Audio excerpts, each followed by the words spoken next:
Hello, shining light, and welcome to April. It is a beautiful month.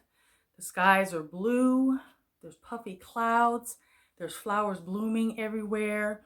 It is a time for renewal. Bees are buzzing, there's love in the air. We've got fresh fruits and veggies and berries coming into fruition to nourish our bodies.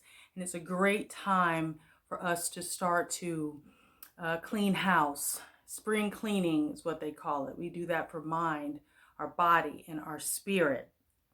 It's an absolutely wonderful time of year, time when we're waking from our winter slumber and we are starting to embrace the changes that are coming in the year ahead.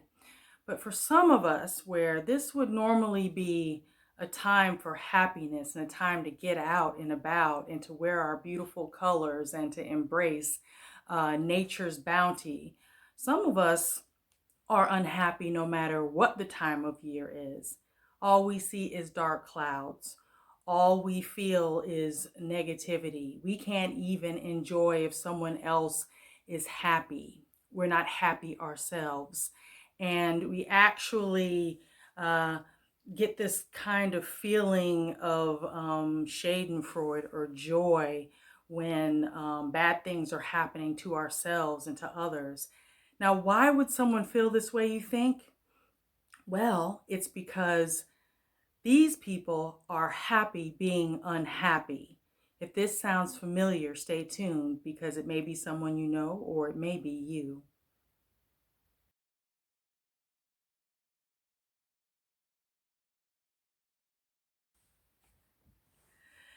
For all of my new subscribers, thank you for joining. And I'm hoping to make this channel a community of like-minded people who are ready to embrace changing their life, having life balance, removing all the blocks to having the things that you want in life, and manifesting healthy mind, healthy body, and healthy spirit through holistic means.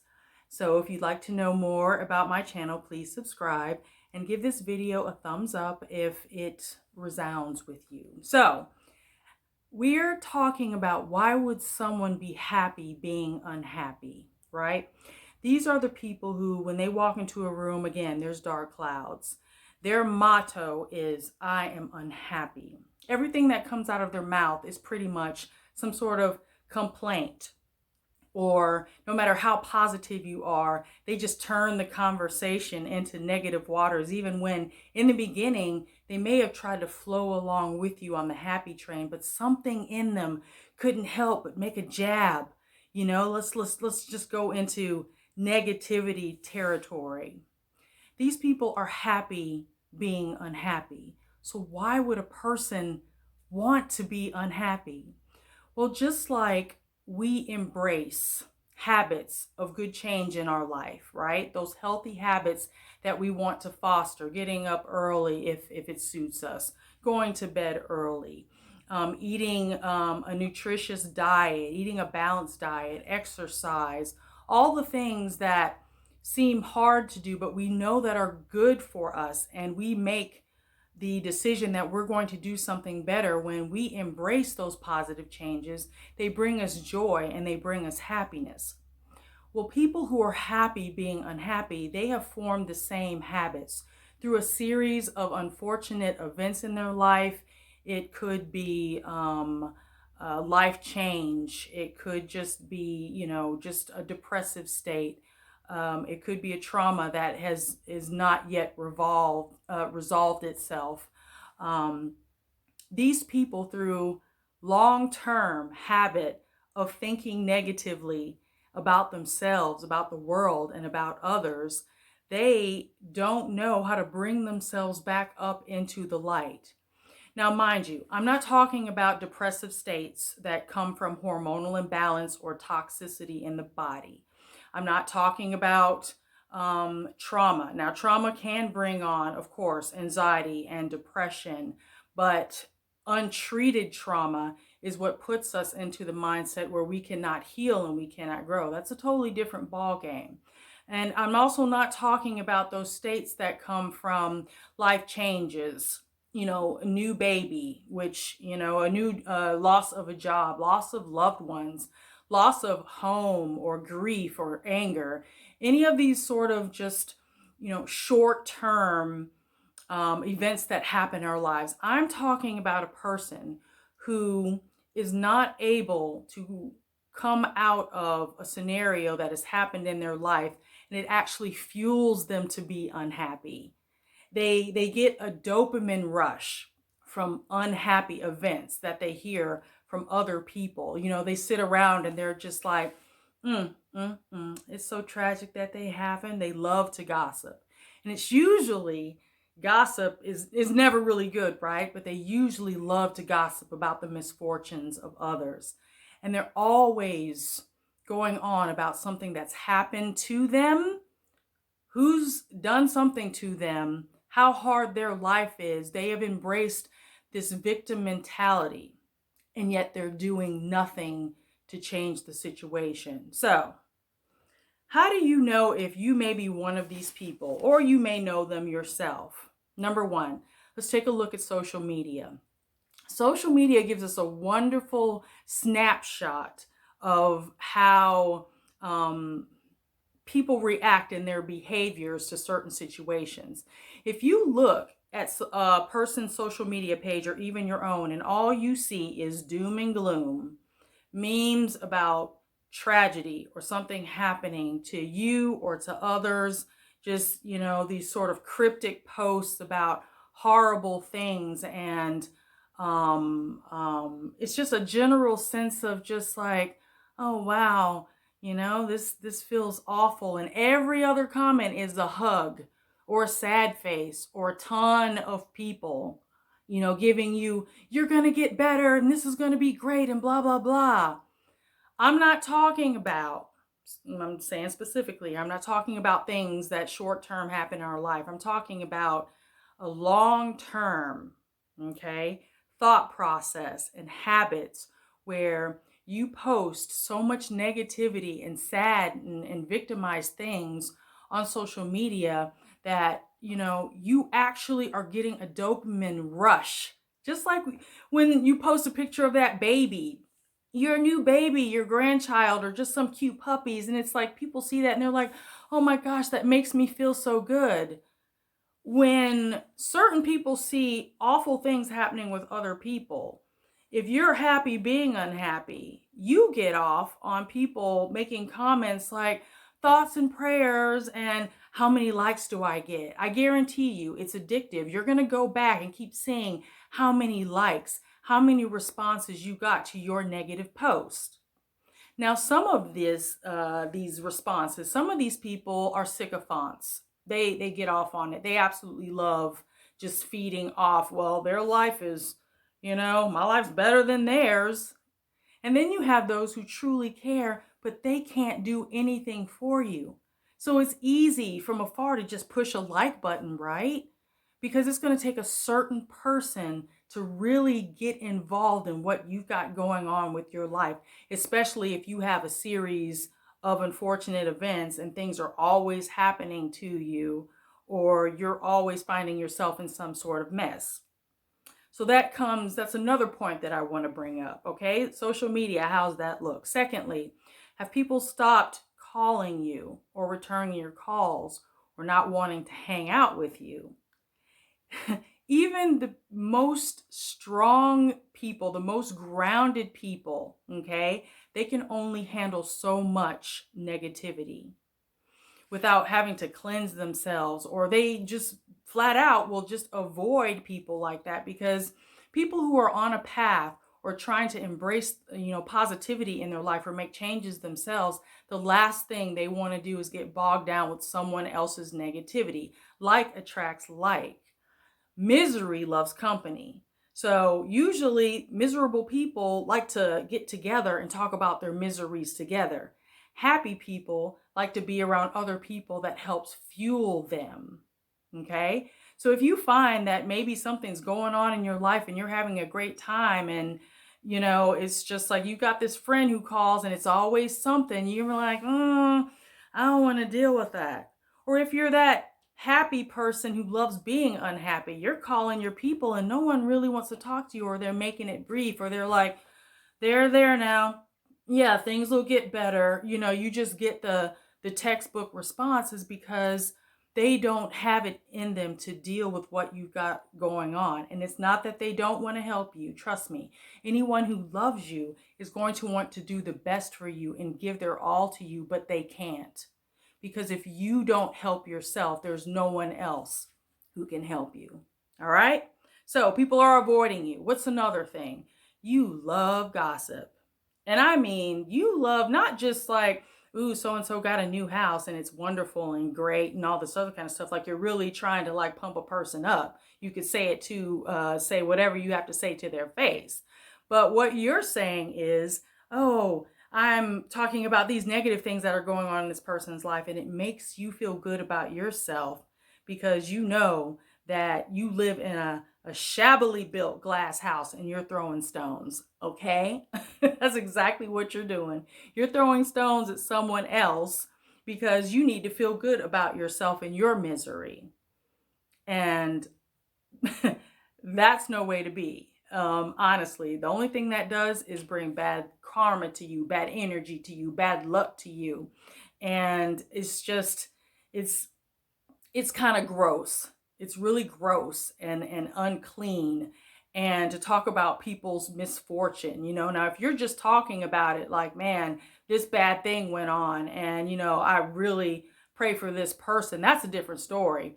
But I'm sorry, you know the difference. You know those people who are gossiping for the sake of gossiping and are talking and getting off on, that dopamine rush like crack cocaine over someone having a bad time. So those are some signs, okay, that you might be happy being unhappy. So what can we do? Okay, what can we do to fix this issue? First of all, you have to make the choice to be happy. Oh, I know it's easier said than done. You just wake up one morning and say, I'm going to be happy. Well, yeah, you have more power than you think you do. People have more power than they know. They just have to make the decision to change. It may not happen overnight, but you just making the decision that you're going to be happy, that is like 50% of that's 50% of the solution. Making the decision that you're going to be happy, okay? And then following up with getting mess out of your life.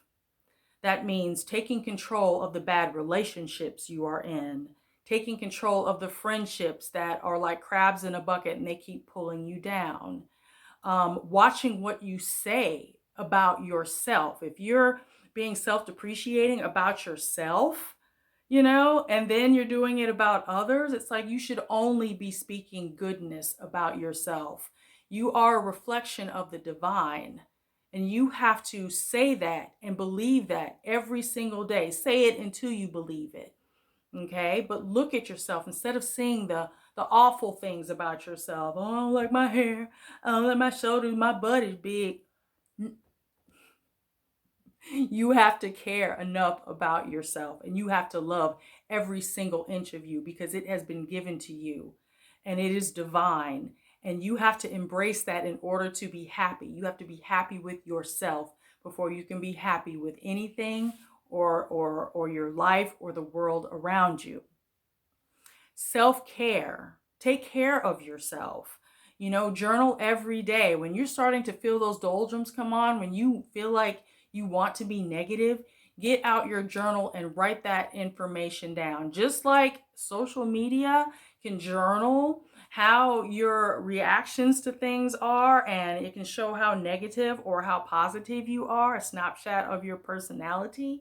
Journaling does the same thing. Dump that stuff out of your head and put it into a book. But before you do, when you dump that stuff out, turn around and write something positive.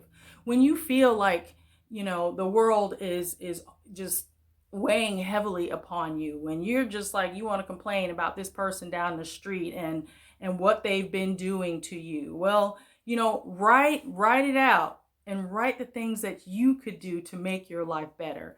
Write out what you could do to make the situation better. It's about you, not about what someone else is doing to you, what someone's, that's a victim mindset. You want to be strong. You want to own your life, own your actions, and own the way that you think. And the only way you can do that is by taking responsibility for your life.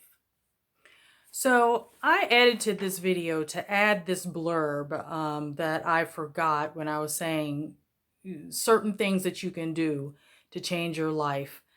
Get help, okay? Therapy, if you need therapy. If you can't afford it, there are, through your job or through insurance, try to find some of your families first, family assistance organizations. You can get therapy or a counselor for almost little or no money. There's help out there. And if you don't know where to look, find a trusted friend or family member, somebody who's going to be truthful with you, not to share with them your worries. You should never get any sort of counseling, almost advice from those closest to you, because they're going to be biased. Ask them to help you find resources, because let me tell you, if they really love you, they're going to at least assist you in trying to find someone to help you. Don't take advantage of them and do not monopolize their time, because you know that they love you. But actively seek help for unresolved traumas, for the things that are happening in your life. Just recognizing that you are unhappy and that you haven't been happy or full of joy in a long time, and that people are avoiding you or you don't like who you are, that is reason enough, to go ahead and talk to somebody, especially if you're finding it hard to commit to actively changing. You've got to build those habits, the habits of being positive, thinking positive, being positive, and living positively. Anyway, I just wanted to interject that in there. Let's get back to the video. Another thing is embrace positive change. I mean, just be thankful and grateful for what you have. When you're unhappy, everything you see around you doesn't matter. You could have a beautiful home. You could have a roof over your head. There are people who have lost whole homes and families. And, even if you're one of those people and you are alive, there is always room to recover and to grow and to still be healthy and happy if there is life in your body. But you have to be grateful for what you have. If you can walk, if you can talk, if you're still breathing, if you have access to clean water and food or clothing. Life is about struggle. We all have our struggles. It just depends on how you choose to embrace your life, how you are making the decisions to change. What are you doing to change? You just can't say, "Oh, I want this," and it's going to materialize out of the air. Creator does not work that way. Creator hears what you say and what you think and how you move your body, sees what you are doing to actively pursue what you want in this life. And you can have everything that you want in life, including happiness. But again, you have to make the decision to change and to be happy. We all have an opportunity for change, an equal opportunity to change our lives.